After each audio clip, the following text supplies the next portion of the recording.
Experience. In case you haven't already heard the news, it was revealed that Halo Infinite is doing away with the traditional form of match-based experience earning we've had in Halo since, well, a long time.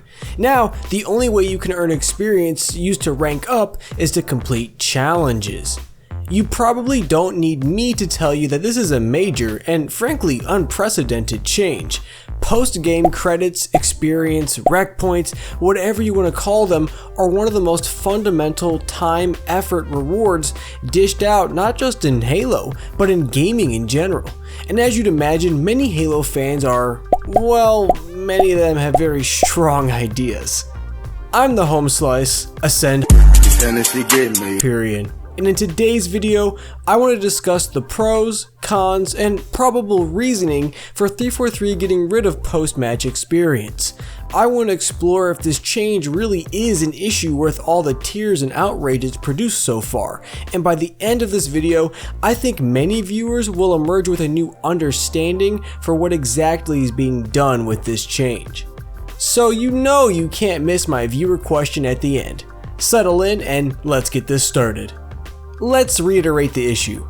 Players will no longer be awarded experience points simply for completing matches. With this change being set in place, many players are concerned that this was going to greatly slow down the progression system, take away any feeling of reward for completing games, and otherwise reflect a pretty negative change to the Halo gameplay experience. Now, of all the concerns you could have about the experience change, this is probably the issue you should worry the least about, to be honest. That's because experience points are all an illusion. No, I mean seriously, I could give you 4,000 experience per match or 4 million experience points per match. It does not matter. What does matter is how long it takes you to finish that match and how much experience you need to progress through the levels. What good is getting 4 million experience per match if you need 100 million to rank up? The XP is just a buffer visual layer between how much time the player spends in the game and how quickly the developers want that time to equate to rewards. I call this the time to reward relationship. So if you're someone who's the most worried about the daily, weekly, and seasonal challenges not giving you enough XP to rank up, listen to this example. Let's say you need 40,000 experience to rank up in both Halo Reach and in Halo Infinite. In Halo Reach, I can earn about 4,000 experience per match on average. That means I need to complete 10 matches to rank up. An average 4v4 match will last about 7 minutes, so give or take, I'm spending about an hour in game to rank up. Halo Infinite doesn't give out experience per match completion, but all it has to do is distribute an average amount of points per day to keep up with the Reach example we just mentioned. So let's say I have 5 daily challenges, all equating out to 40,000 experience total. The next step would be to ensure that all 5 of these challenges can be earned in just about an hour. While the delivery system is different in each, what we are keeping the same is the time to reward ratio, which remember is what we said is the only thing that matters anyway. Some of you are probably thinking, well, Ascend, what if I typically play more than an hour per day? Well, that's fair. But then the simple remedy is that the infinite challengers would just have to dish out a time-scaled amount of daily possible experience. I would wager the company that keeps live tracked data on player progression across all the internet-enabled titles in the franchise probably has a good understanding of how much experience, or more accurately, how much time to reward each player incurs on average. But we of course have people who play above average, gamers with a capital G. It's here that rewards gained from weekly challenges come in handy, because the extra time those players commit could be directly beneficial to their completion of weekly challenges, which would in turn give them the time to reward points they would have seen otherwise. The next major concern people have is around what the challenges will actually be, and if they'll disturb normal gameplay. Well, the answer is no. No, they don't have to. When it comes to daily challenges, for example, it would be smart of 343 to only use criteria that is directly correlated to regular gameplay, and that is tailored to the lowest common denominator of terrible quality dad gamer players.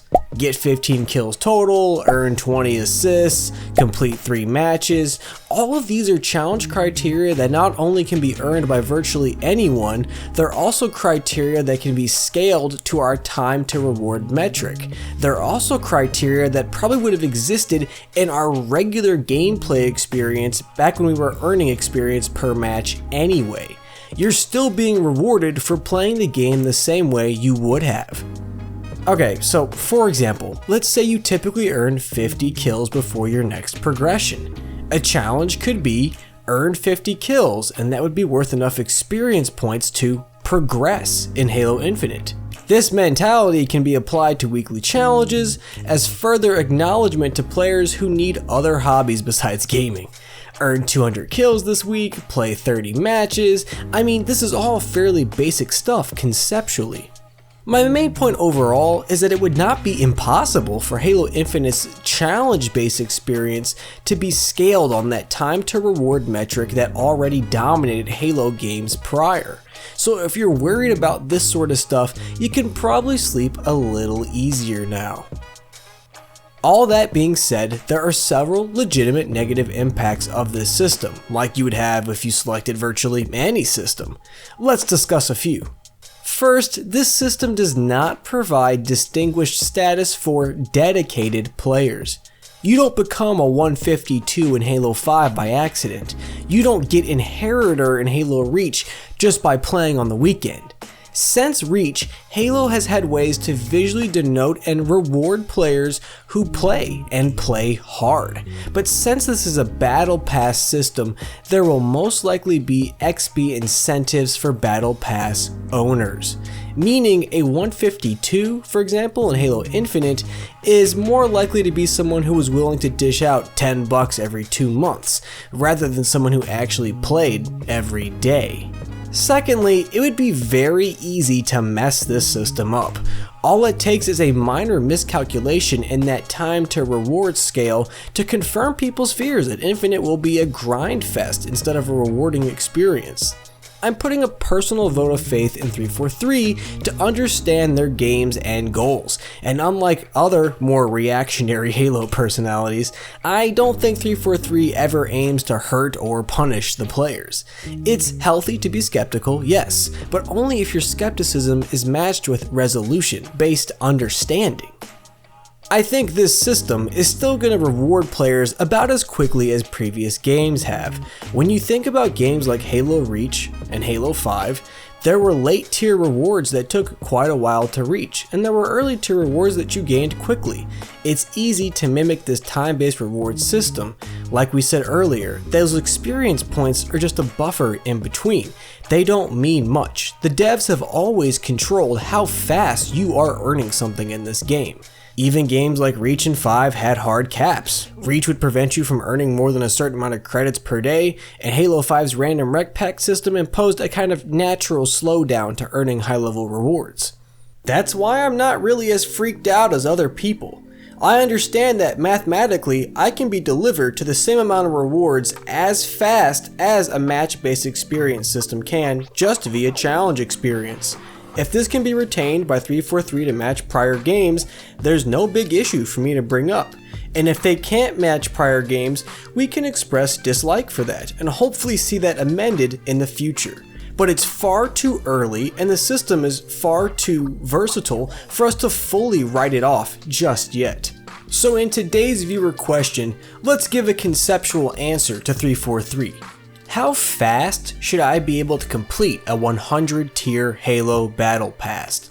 How long should it take me to earn all the rewards for a season?